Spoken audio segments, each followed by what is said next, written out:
예비 신부들이 반드시 들리는 그런 코스로도 유명한 대형 피부관리 업체죠. 약손명가, 이 업체를 둘러싼 불미스러운 소송 얘기입니다. 약손명가의 가맹점주 30여 명이 이 본사를 상대로 해서 170억 원대의 손해배상 청구 소송을 제기를 했고요. 또 전 대표이사를 형사소송까지 하는 그런 일이 벌어졌습니다. 점주들은 약손명가가 기업이 아니라 마치 사이비 종교 집단 같다, 이런 주장까지 하고 있는데요. 대체 무슨 일이 벌어진 겁니까? 먼저 이 약손명가, 국내에만 100여 개, 그리고 해외에도 20여 개의 지점을 운영하며 연 매출만 약 900억 수준으로 알려진 대형 피부관리 프랜차이즈 업체입니다.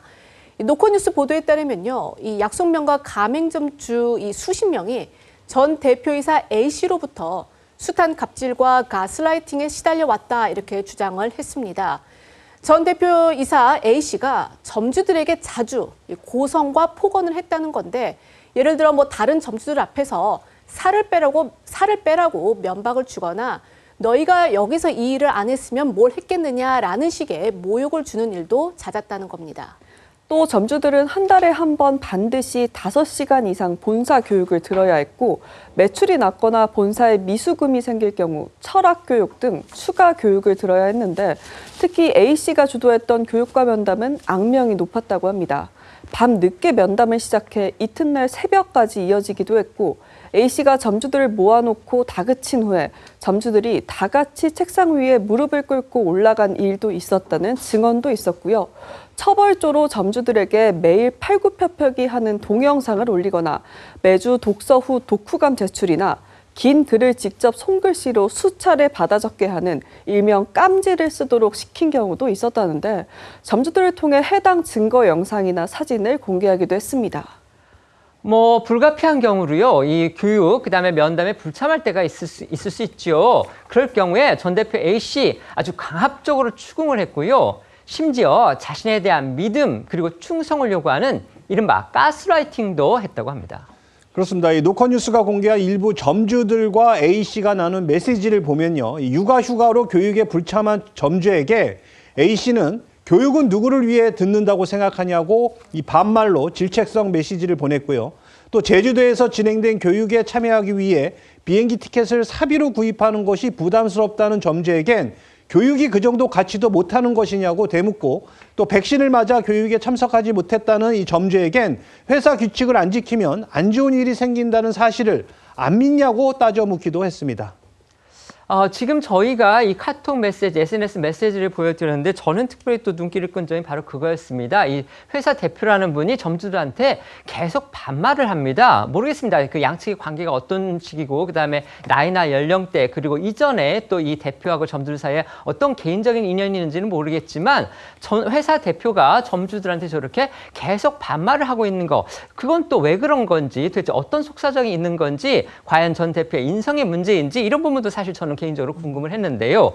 이 약손명가의 전 대표이사 A씨뿐만이 아니고요, 약손명가의 창업주이자 현 대표이사인 D 회장도 일부 점주로부터 형사 고소를 당했습니다. 그런데 그 혐의가 강제추행입니다. 네, 역시 노컷뉴스의 보도입니다. 일부 점주는 이 창업주 D 회장이 과거 본사 교육 도중에 자신의 오단으로 손을 넣어서 신체를 만졌다, 이렇게 주장을 하며 최근 D 회장을 이 강제추행 혐의로 고소한 것으로 확인이 됐습니다. 또 이 D 회장은 회사 내부에서 사부님으로 불리며 절대적인 존재로도 여겨졌다는데요. 한 점주 증언에 따르면 코로나 전까지만 해도 매년 여름 D 회장의 생일 파티가 연례 행사처럼 열렸는데, 여기에 원장과 직원 모두가 의무적으로 참석을 해서 패션쇼나 장기 자랑을 했다고 합니다. 또 2014년 이 D 회장 생일을 맞아선 대부분의 점주나 직원이 여성인 이 업체 특성에도 불구하고 일명 비키니 파티가 열려서 논란이 됐다고 합니다. 양측 사이에 조금 주장의 다툼이 있기는 하지만 지금 점주들이 한두 명도 아니고 수십 명이 같은 주장을 하고 있기 때문에 이 노컷뉴스의 보도 내요, 어느 정도는 신빙성이 있지 않나 그런 추측은 됩니다만 저희가 어쨌든 확증은 못합니다. 또 확언을 할 수는 없습니다. 그런데 어쨌든지 간에 이 점주들이 제기하는 그런 증언, 그다음에 주장만 놓고 본다면 국내의 대표적인 대형 피부관리 업체에서 이 가맹 점주들을 상대로 벌어졌다고 보기에는 정말 믿기 어려울 정도로 갑질에, 가스라이팅에, 심지어 강제 추행 협의까지 정말 온갖 추한 의혹들이 지금 나오고 있는 겁니다. 앞서도 전해드린 대로요, 점주들 공동으로 법적 대응에 나선 그런 상황입니다. 네, 약손명과 가맹점주 30여 명은 가맹점 사업자 협의회를 구성했고요. 본사를 상대로 170억대 손해배상 청구를 제기하고 전 대표이사 A씨에 대해 강요 및 공갈 혐의로 고소했는데요.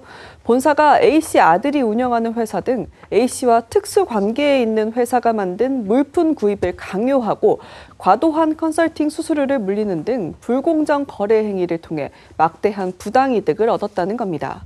또 이들은 공정거래위원회에 불공정 거래 행위 신고서 및 불공정 약관 심사 청구서도 제출했습니다. 약손 명가 측의 입장 나온 게 있으면 소개해 주시죠. 네, 약손 명가 측은 과거 경영 및 교육 방식에 많은 문제가 있었다고 인정하며 현재는 과거의 구시대적 관행과 완전히 결별하고 수정 및 보완을 위해 노력하고 있다고 입장을 냈습니다. 현 대표이사인 D 회장 관련 논란에 대해서는 이 비키니 파티는 즉시 중지를 요청했고 그 외 이벤트들은 이 전사적 화합을 위한 행사였다고 설명했습니다. 또 D 회장의 성추행 의혹에 대해선 기술 교육 과정에서 신체 접촉이 불가피한 측면이 있었다고 설명했습니다. 그런가 하며 전 대표이사 A씨는 과거 자신이 경영 방식이 강경했던 것은 인정한다면서도 D 회장 측에서 자신을 견제해 마녀 사냥을 하고 있다고 주장을 내놓기도 했습니다.